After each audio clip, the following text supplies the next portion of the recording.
Hey everybody, welcome back to the Woody Hayes Athletic Center. Another open practice for Ohio State as spring ball starts to wind down. This is a practice report.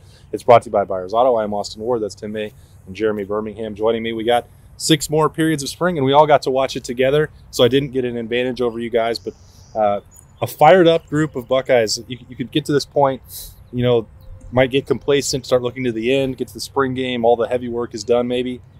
Nico Palazetti took the reins beforehand, made sure that wasn't going to happen, Tim. And he was, I think you were trying to take some video of it, but that's probably going to get lost for ratings purposes. Yeah, bottom line is it was, well, you know, when you're on the internet, you can put anything on you want. So Howard Stern-ish type thing, finish to that thing. But bottom line is, he got them fired up, but then they ran out there and started doing their thing. And guys, the thing that jumped out at me, you know, before anybody scoops anybody, Nicholas Petit-Frere was like missing. We understand he's got a little bit of illness that's been going through the team, et cetera. No big deal.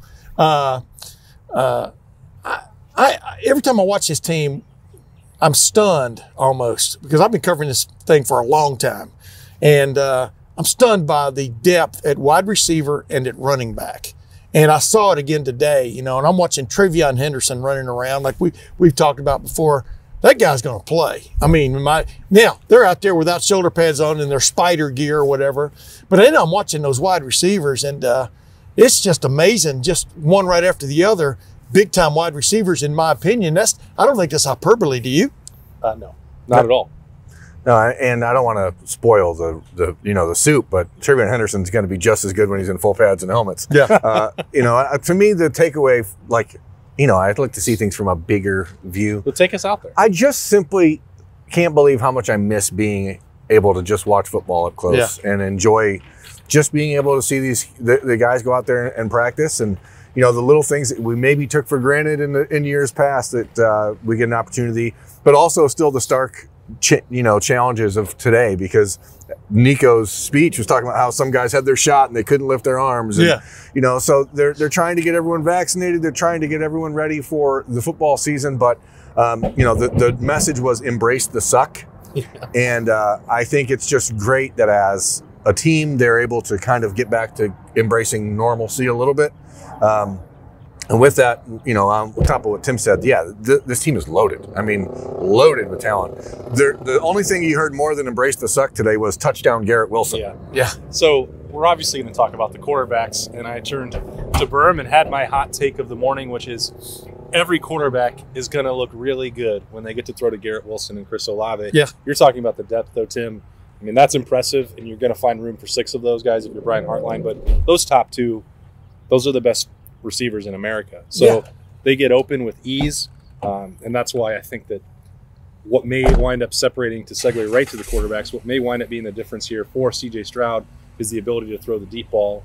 It's not to say that Jack Miller can't or that Kyle McCord won't be able to, but if you look those 3 and line them up right now, I think that from what I've seen in now 2 open periods of only 6 periods of those practices, he's the leader. He continues to be the first one through the drills. There was one period of red zone throwing where Jack Miller did get to go first today. If we're going to be, you know, lay all the cards on the table, he did get to go first through that.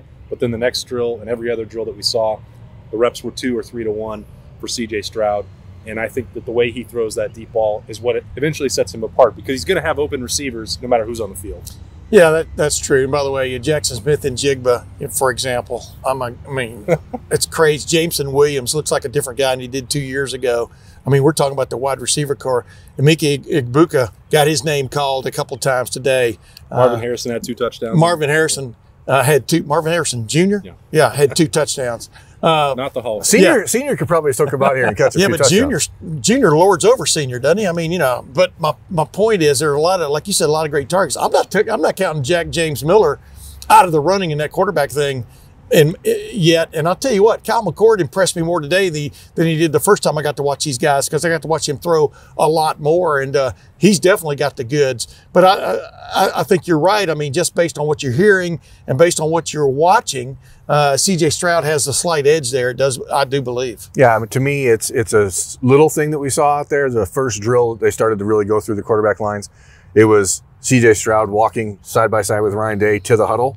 And to me, like, it's only him walking with him, and there's a reason for that. And it's not to disparage anyone else or to suggest that Jack or Kyle aren't going to have a full opportunity to take that spot, but to me, it seems pretty clear that the goal here for Ohio State, and it may be even be for the big picture, it may be for the roster management down the road, it may be for a lot of things that we don't entirely get to know, but I think the goal is for CJ Stroud to be the guy, because if he's not, a lot of things change. Well, same drill, and again, we're picking on the few things that we get to see because we're working with what we've got.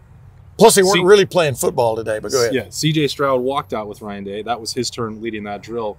Jack Miller got in the huddle and got sent back to the huddle to give the call 4 times in a row that they were not breaking it properly. And we're nitpicking the smallest details, but this is also the Ohio State quarterback battle and 6 periods. So what else? We're going to take what we can learn from that and you and I are going to cut it up on my podcast this week. I hope everybody tunes into that. But yeah, you're right. I mean, a couple other things jumping away from quarterback. It was great to see Harry Miller out there just doing some drills before he went back in. His rehab. For me, it was Court Williams. Seeing Court Williams out there actually running around for the first time, as opposed to just walking around in a jersey and shorts. To me, that's those signs. We saw Cam Brown backpedaling and doing those things. So, even though those guys aren't playing, to Tim's point, like, they are active. And I'll tell you what else jumps out. When they're doing those offensive line drills and stuff in front of you, man, Paris Johnson Jr. is the real deal. I mean, he is the real deal. And of course, DeJuan Jones was in there today when they lined up with the number 1s in place of Nicholas Petit-Frere, who's ill. There's been a little illness going through the team, as I said earlier. But I think I raved up about him last time we did one of these things. I think he looks so much different than he did, a year and a half ago. It's crazy. Yeah, and I thought that was interesting as well. It tells you that Ohio State is pretty entrenched in its belief that Paris Johnson needs to play guard for them this year, and that he shouldn't be. If this was September, maybe we'd be having a different conversation about who needs to be at right tackle. But I think for the plans right now, Ohio State was more intent on just, hey, get your guard reps. That's where you're going to be when Nicholas Petit-Frere is healthy. Yeah, and everybody's all, I don't know if up in arms is not the right term, but everybody's so quizzical about that deal. And I was talking with Jim Lachey before practice and during practice. And I said, people forget that Jim Lachey was a guard his senior year, All-American, got drafted by the San Diego Chargers and became an all-pro left tackle. You just want your 5 best guys out there. And he's really impressed with Paris Johnson Jr. He likes the way he bends, likes the way he moves. He goes, he likes his feet as a guard, a pulling guy and stuff like that. I mean, when they pull and stuff, and he just thinks it's going to work great. We've talked about it in the past, the depth of the offensive line right now. You look at that unit, and there could be 8 or 9 starters. Really, I mean, and that's the thing. We know that Harry Miller is going to get back and get an opportunity to work himself back into the best 5. Yeah. You know that Nick Petit-Frere is going to be ready to go. You know that DeJuan Jones could be a starter. And I'm telling you, I keep trumpeting it. Josh Fryer is a bad man. Like, Josh Fryer is a bad dude. Like, I don't know how easy it's going to be to take him away from that starting spot at left guard. He just is very good. And he was the one that really caught my eye in that group, not just because of the fact that he just physically looks ready to go, but attitude-wise, he was the guy leading the charge with the younger guys. He was someone that Greg Studrara, who is not often handing out praise to people. He was very, very happy with Josh Fryer multiple times. And I just think that it's one of those situations where this spring gives guys an opportunity to really emerge that you don't maybe think about, and Josh Fryer continues to be that guy. So Berm is a solid member of the Friars Club. Yes, that's what we got. I tell you, a guy jumped out to me. Those guys, Matt Jones. I think Matt Jones looks impressive. Luke Whippler, Whippler or Whippler? It's Whippler. I know it's Whippler. Where did that Whippler come from? Not sure. The other day. Anyway, Luke Whippler looks impressive. We're gushing. I know. 10 guys. There's 10 I'm just starters. telling you guys. It's crazy. I've been around Ohio State football since 1984 on a daily basis, as much as you can be daily these days. And I'm telling you, the talent on hand is just, especially on the offensive side of the ball, is impressive to me. And that's why we're always going to keep coming back to quarterback, because it really will tell the tale of what this team can be. It's always the trigger man. The trigger man's always, especially these days. But Mayan Williams, the way he's running around out there, Master Tig, I know he can feel the white hot heat of all of these guys on his tail. It's going to be interesting, man.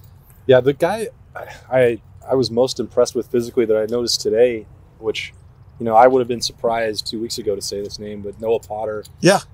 You take that 97 jersey number, you're going to have some attention on you, and he didn't, fill it out the same way that those Bosa brothers did, and that's understandable why. But today, I had to double check, and he's up to 270. Agreed. Got him playing some of that 3 technique, which there's a much clearer path to helping Ohio State. If you have those pass rush skills and you can slide inside, you go through the 10 guys who've done that and maybe followed that, Jay Sean Cornell path most recently. You can make yourself a lot of money. You can have a big impact for Ohio State. We know that Larry Johnson loves to build around that position. I don't know if he'll start there. I don't know how much of a factor he'll be in the rotation, but today was a time that I noticed him physically looking the part, showing up, and that's a spot that's, right now a little bit unclear about how exactly Ohio State will handle those defensive tackles, and that's a good move, I think. We talked about it a couple weeks ago with G. Scott, and, if those guys could understand where they needed to fit, this probably is a realization for Noah Potter that the path to playing time and helping Ohio State is probably better for him on the inside. And who jumped out to me is looking really sure of himself, and I didn't even see this in the game against Alabama, but Marcus Crowley looks like a different guy. Yeah. I mean, he looks much more confident in his ability to cut, et cetera. I mean, like I said, we didn't get to watch football today. We got to watch them in their spider pads. They were doing everything except tackling. Right. But I'm just trying to throw out names that we saw. But you're exactly right about Noah. I mean, I'm just going. This kid wants to play. He's selling out to play to try to get into that rotation and at the 3 technique nose tackle. It's going to be interesting to see if it happens. For me, I'm going to go back to defense. A couple guys that caught my eye that I've sort of been just waiting to see when they would emerge. Yeah. First is Darry and Henry Young, who looked a lot faster than he had the last couple times I'd seen him. Maybe he's just healthy. Yeah. He's one. Number 2 is, this is not a guy, but a position thought. That linebacker unit is thin. Boy, that is a thin group. Very thin. Even Tyrique Mitchell today I saw with a big brace on his leg that I didn't see 2 weeks ago. I don't know how many more knocks they can take in that unit and to continue. Probably none. Because Craig Young continues to take every rep with the safeties. Yeah. And then the other one that I saw was, and he's gotten a lot of flack over the last few years, is Tyrique Johnson. He got a couple hands on footballs in the half-line drills they were doing, and then he got toasted twice in a row by Chris Olave. But again, everyone's going to be toasted by Chris Olave. Dude, he wasn't the only one. Chris Olave left everybody out there spinning. Yeah. I mean, it was. But it's also sort of the way it goes because Tyrique Johnson will flash and you say, well, the 5-star light is coming on. It's up and down. That's been his career, but he's got a long way to go, and he gets a full offseason to maybe work. A lot of people are going to be toasted by Chris Olave. Oh, and what else did we get to say today? Well, some punting. Jesse Murko, and he looks the part. I mean, he's got some of that spin on the wedge that Cameron Johnson and Drew Chrisman used to have. The punter, ladies and gentlemen, from down under. So but it's actually important because this is a season unlike the last 10 years. This is a year where it's actually feasible to consider that Ohio State will have to punt a few times. Yeah. And didn't we just talk about Garrett Wilson and Chris Olave? Yeah. I think they're going to be okay. I'm just saying, Anderson this is the first time in how long? And this is nuts, Berm. This is you as a historian. Jim Tressel's not the coach here. You don't have to talk about the punter. As a historian, when was the last time Ohio State had a true quarterback battle? Dwayne Haskins, Joe Burrow was a battle. But that was a battle. It was over quickly after Joe got hurt. Well, the year before, and then but it wasn't. But still, their battle in the spring was legit. I mean, they finally went with, what? We've got video of this guy taking us down the field to score against Michigan. Right.